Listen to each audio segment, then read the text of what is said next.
Forbidden Planet. 1956 wasn't just another B-movie with rubber monsters and cardboard sets. Because it was science fiction, because there's nothing in the picture that can date it. It was MGM's first science fiction film, a $2 million risk that nearly doubled its budget during production. The robot cost more than entire films. The drunk actor nearly destroyed it.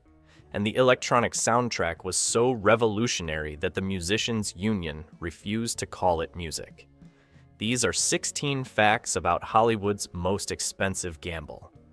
Actors performing the pitch. Writers. Irving Bloch and Alan Adler didn't have a screenplay. They didn't have storyboards. They had an idea about an invisible monster on a distant planet. To pitch it to MGM executives, they literally had to act out the entire story in the boardroom. Bloch and Adler performed character voices, sound effects, and even physically impersonated the invisible creature stalking through the compound. They crawled around the conference room, making monster noises while studio executives watched in confusion. To everyone's shock, MGM greenlit the project immediately. The studio decided to make this their first science fiction film ever produced. The initial budget was set at $1 million, but would nearly double before production ended. Robby cost more than most movies. Robby the robot wasn't a cheap costume rental. He was a custom-designed engineering marvel built specifically for Forbidden Planet. The suit cost $125,000 in 1956 dollars, approximately 7% of the entire film's budget. For context, entire B-movies at the time were made for less than $100,000. Robby was constructed from rubber, metal, plexiglass, and plastic in multiple sections. The head, torso, and legs dismantled completely so an operator could climb inside. Designer Robert Kinoshita, whose previous experience was designing washing machines, created a robot so iconic that it would appear in dozens of films and television shows for decades.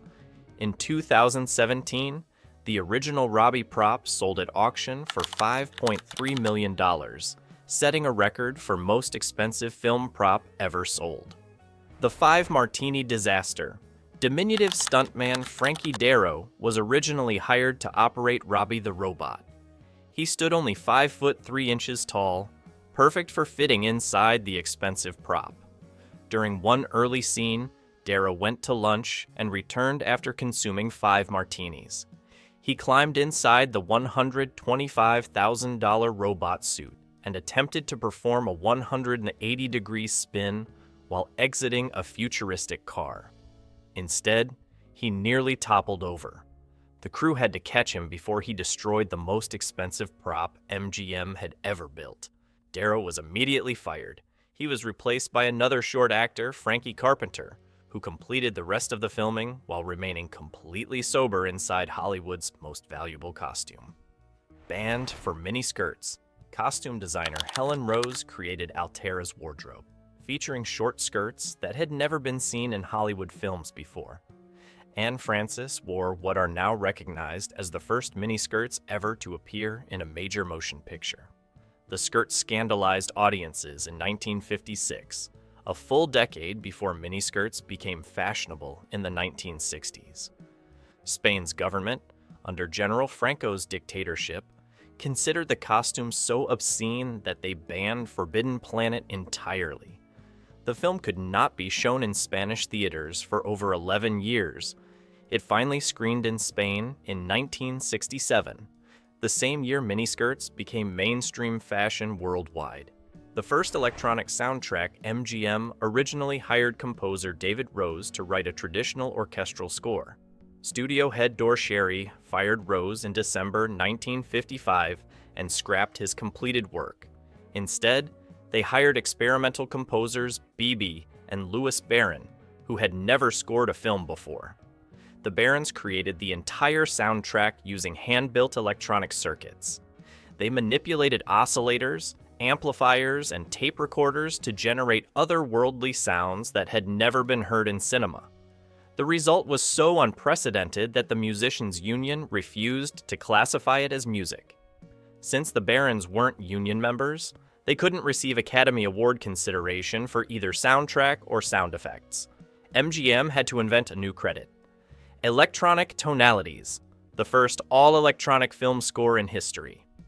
Disney animators made it expensive. MGM originally greenlit Forbidden Planet because the monster was invisible, which meant cheap production costs. Then, the studio decided audiences needed to see the creature outlined during attack sequences. The problem was, MGM had shut down its animation department years earlier. They had to borrow veteran animator Joshua Meador from Walt Disney Productions. Meador didn't use traditional CL animation. Instead, he hand-sketched each frame in black pencil on translucent vellum paper, photographed each page in high contrast, then reversed the images into negative and tinted them red. This created the eyed monster's semi-invisible appearance. Meador also animated the force field fence, lightning. Effects and ray bolts. The addition of animation increased production costs significantly. 89,000 square feet of sets. Forbidden Planet required 89,000 square feet of MGM soundstage space, making it one of the largest productions in the studio's history. Director Fred Wilcox spent 2 years researching the production before cameras rolled. MGM restricted access to the sets during construction to prevent competitors from stealing their innovations. The Krell Underground City sequence required massive sets that dwarfed anything built for science fiction films before. Cinematographer George Folsey faced unprecedented challenges lighting futuristic environments that had never existed on screen. The entire production took place on sound stages. There were no location shoots. Everything audiences see was physically built inside MGM Studios in Culver City, California. 62. Arc lamps for nothing. Cinematographer George Folsey encountered a unique problem. How do you film an invisible monster approaching the camera? His solution required 62 10,000-watt arc lamps and 32 additional K5 lights positioned across the miniature planetary desert. Not a single actor or creature appeared on camera. Folsey created the effect of the monster's approach through predetermined lighting patterns. He placed Venetian-type shutters over each arc lamp and changed the lighting in precise sequences. The crew stood on set watching nothing approach the camera, while lights shifted dramatically around empty space. Several observers claimed they actually felt the invisible presence pass by. It was pure lighting, creating the illusion of something that didn't exist. Folsey called it the most difficult cinematographic challenge of his career. Leslie Nielsen's first starring role, Before the Naked Gun and Airplane. Leslie Nielsen was a serious dramatic actor making his screen debut in Forbidden Planet. He was almost unrecognizable to audiences who knew him only from his later comedy roles created 30 years after Forbidden Planet. Nielsen reportedly wanted to play Commander Adams cooler and more detached, but producers rejected that interpretation. They demanded a more traditional heroic performance. Nielsen complied despite his reservations. The role launched his career as a leading man. He appeared in The Poseidon Adventure and numerous dramatic films before finally discovering his gift for deadpan comedy in Airplane. Decades later. Shakespeare in space. The entire plot of Forbidden Planet is a loose adaptation of William Shakespeare's The Tempest Transported to Outer Space. Dr. Morbius is Prospero, the exiled magician controlling the island. Altera is Miranda, the innocent daughter who has never seen other humans. Robby the robot serves as Ariel, the magical servant. The id monster functions as Caliban, the violent creature of the unconscious. Commander Adams represents Ferdinand, the noble visitor who falls in love with the daughter. Even the isolated setting mirrors the deserted island. The Krell technology replaces Prospero's magic. The film's writers deliberately structured the story as science fiction Shakespeare, bringing classical themes to 1950s audiences who might never read the original play. Predicted Star Trek. Gene Roddenberry openly admitted that Forbidden Planet directly inspired him to create Star Trek. The influences are everywhere. The United Planets organization mirrors the United Federation of Planets. The C-57D crew includes a captain, ship's doctor, and officers on landing missions, exactly like Enterprise away teams.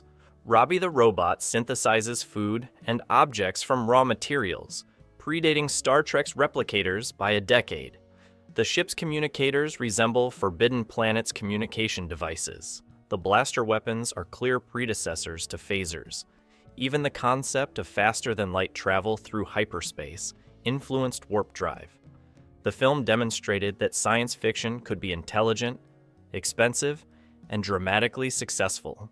Without Forbidden Planet, Star Trek might never have existed. George Lucas's 12th birthday. George Lucas attended Forbidden Planet for his 12th birthday in 1956 and never forgot the experience. The film became the equivalent for his generation of what Star Wars would become for later audiences. Lucas watched the CinemaScope spectacle, heard the stereophonic soundtrack, and witnessed special effects unlike anything previously achieved in cinema. The film's influence appears throughout Star Wars.